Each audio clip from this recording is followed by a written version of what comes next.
And then there's a shot of a guy on the piano that's not in the film, and I'm going, oh, this guy who's wearing the jean jacket. I remember that Jim had mentioned him in one of the earlier Nightcast videos, jean jacket guy.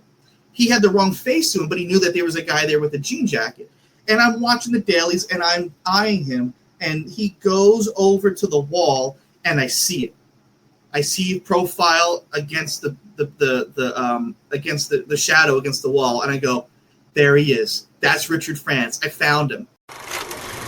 They're coming to get you, Barbara. When there's no more room in hell.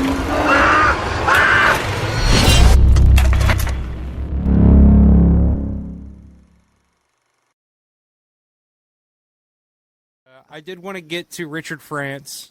Unearthing the Undead has come to an end.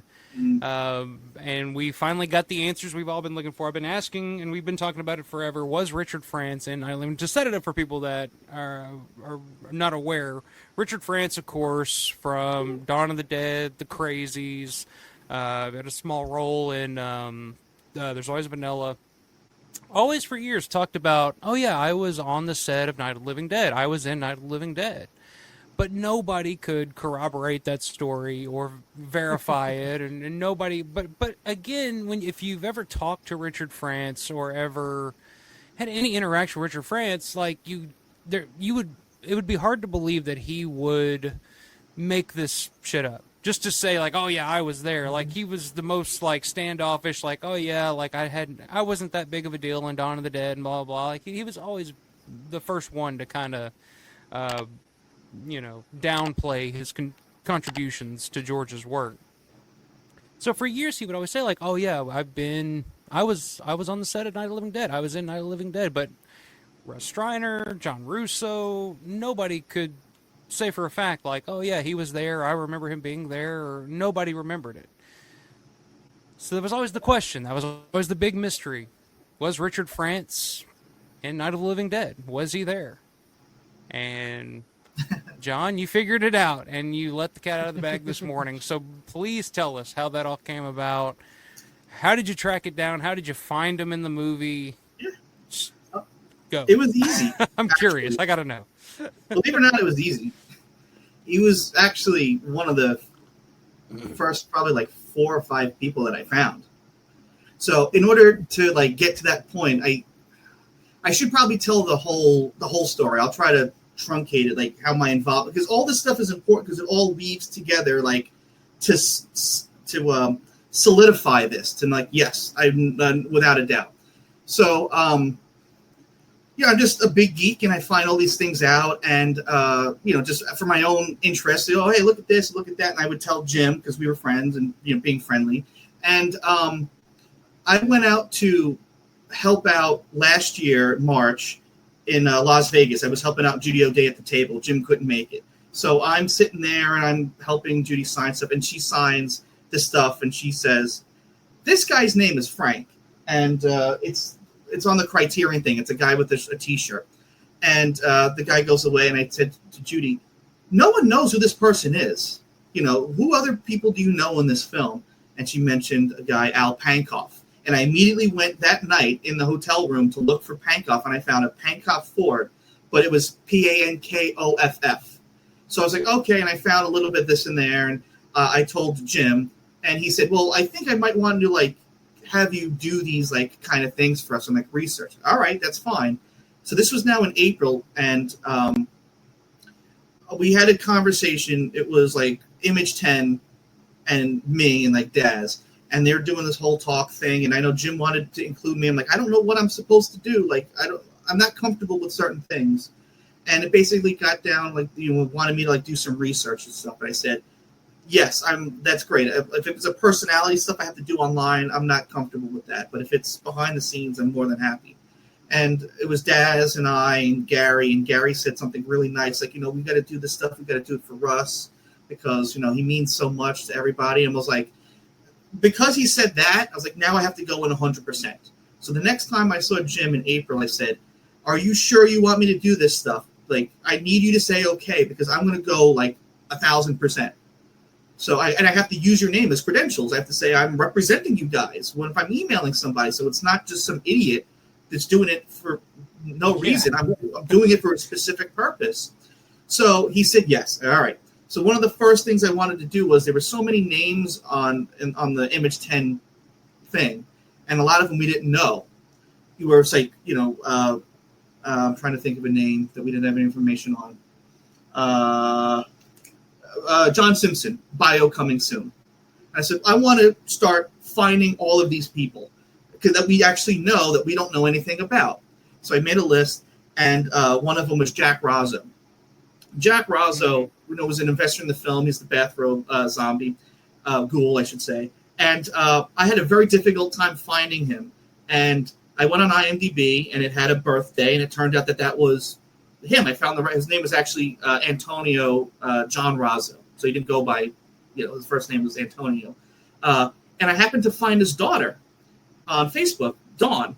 And I was, snooping her profile, and had a picture of her father and her mother, Glenda, who also, she said, oh, but, my mother was also a Night of the Living Dead. I went, I know exactly who she is. And now I started to build a couple of people. Okay, I found this person, I found that person. And Jim eventually said, well, maybe we want you to do something where you're doing this like unearthing the dead kind of stuff.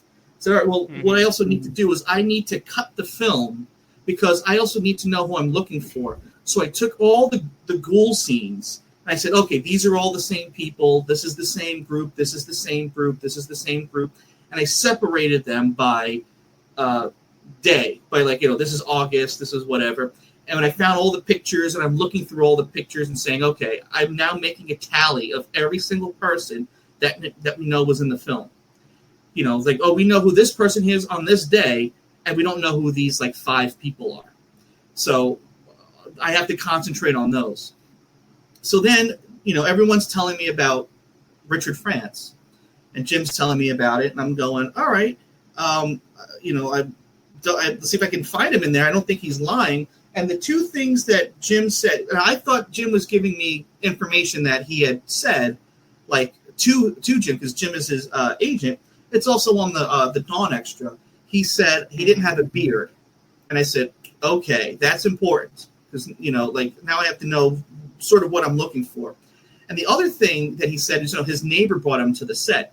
And I don't know how much later, but Jim said that he got an email from Richard and said, yes, it was my neighbor, Jack Razzo. And I said, that is a big green flag because he's not listed in the credits. That's not a big name that's that everyone's going to know. It's a very specific thing. And I know, well, Jack Razzo is in this scene, the bathrobe scene with his wife, Glenda. They're both there. So if Richard France is going to be there, he's going to be in that group of people that we don't know. And one of the other things that was nice, Larry, because when I first started, I also said, I need a lot of information, things to look through. And Larry had sent me, there's a box at the archives of stuff. And I was looking through it, and on the left-hand side, there were some phone numbers. And I was like, I don't know if that's night-related or what that is. And I said, you know what I should do? I should start looking through these phone numbers. I forgot how I did that. But it turned, that's what it was. When I would find somebody, I would find them in the white pages. And I would take down what their address was and what their phone number was around that time. Mm-hmm. And sure enough, one of those phone numbers that didn't have a name because it was off to the side like this was Al Pankoff's phone number. And I said, this is really important because no one knows that Al Pankoff is in the film. So I have to find out what this piece of paper is. So not only did Larry get me that piece of paper, but the University of Art, the library also gave me a copy of the paper, and also Daniel Krauss, the guy that wrote Living Dead and all that stuff. So now I had a list of names and phone numbers, and a lot of those names I didn't know who they were. So I started to pick them off, and as I'm picking them off, they're mostly there for that day that Richard France was there. So I'm going, I know that that's this person. That's John McCormick. I know this person is Colin Fitch. I know this person is Frank Stankiewicz, which is why Judy couldn't remember his last name because it's very weird. And what ends up happening is that it gets shorter and shorter to only a couple of people. And then I'm watching the dailies because that's the siege day. That day that they filmed were days where was when Ben's fighting his way from the gas pump. All the ghouls are walking to the pump, and also the stuff in the house. The ghouls walking in the house and from both directions, and then the barrage.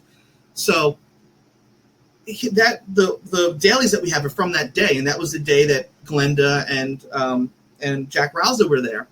And in the film, you can't see anybody, and then there's a shot of a guy on the piano that's not in the film, and I'm going, oh, this guy, he's wearing the jean jacket. I remember that Jim had mentioned him in one of the earlier Nightcast videos, jean jacket guy. He had the wrong face to him, but he knew that there was a guy there with a jean jacket.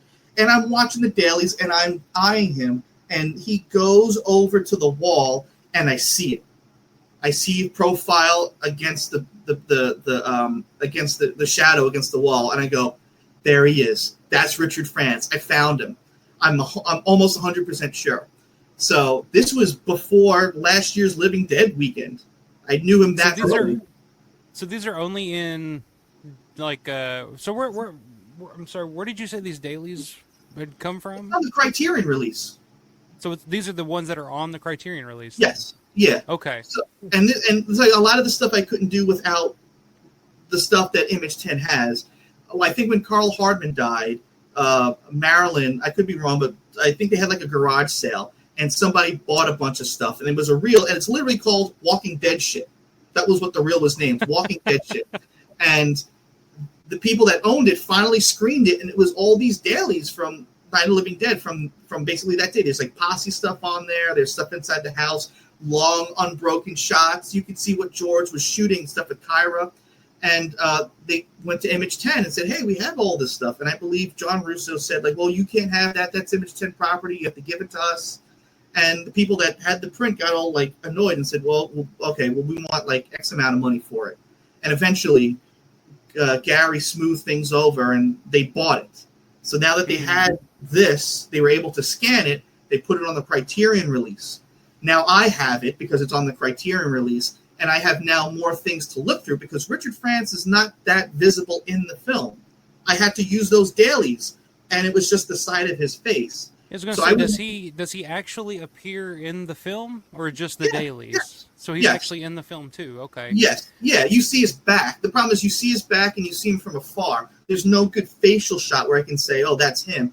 In that shot of the dailies, he's walking, and he goes to like. It's a shot of George, and he's by the piano. It's a shot that's in the film, but this one now it's all the unbroken shot. So Richard France is hitting the piano and the wall, and he walks away, and Jack Razzo and Bill Birchnell take his place, and they start banging on the piano. And I'm following this guy. I have to know what he looks like, and that's where I see him on the shadow against the wall. And that scene is not in the film. I mean, the scene is, but it's broken up. So had I not seen the dailies, I wouldn't say, oh, that has to be him. So now, this was June of last year. I had already found him. I was pretty confident on him. But now I'm watching Vanilla, and I'm like, oh, wait, it looks like the bartender. The bartender in Vanilla kind of has, oh, maybe I'm not exactly sure if this is the right person. I was pretty confident, but I didn't know 100%. So I'm still finding all these people. I have all these names, and Jim said, okay, we're going to do this like unearthing the undead thing where every week we'll like put a thing up. I said, okay, that's great. I made the list of names, and at that time it was like 20-something, 25. It was the sheet that I found with some other people. And I said, well, if we're doing this, Richard France has to be the last one. He's the crowning jewel. So we're going to put him at the end. And right before we did the first Unearthing the Undead one in October, I said, I already knew Al Pankoff in the film. Like, I didn't need any information from his family. I should contact him. I should say, hey, we're going to do this thing on your dad, if you want to look at it. Because he gave me a lot of great information. And he messaged me back, and he goes, hey, I have all these slides if you want. I said, oh, yeah, I'd love to see them. So, we got the slides. They're some of the pictures we've seen, but there were a few that we hadn't. And Jim says, I'd actually, if they have the real slides, we can get a really good scan. So we contacted Kurt Pankoff again. He goes, you know what? You can have the slides.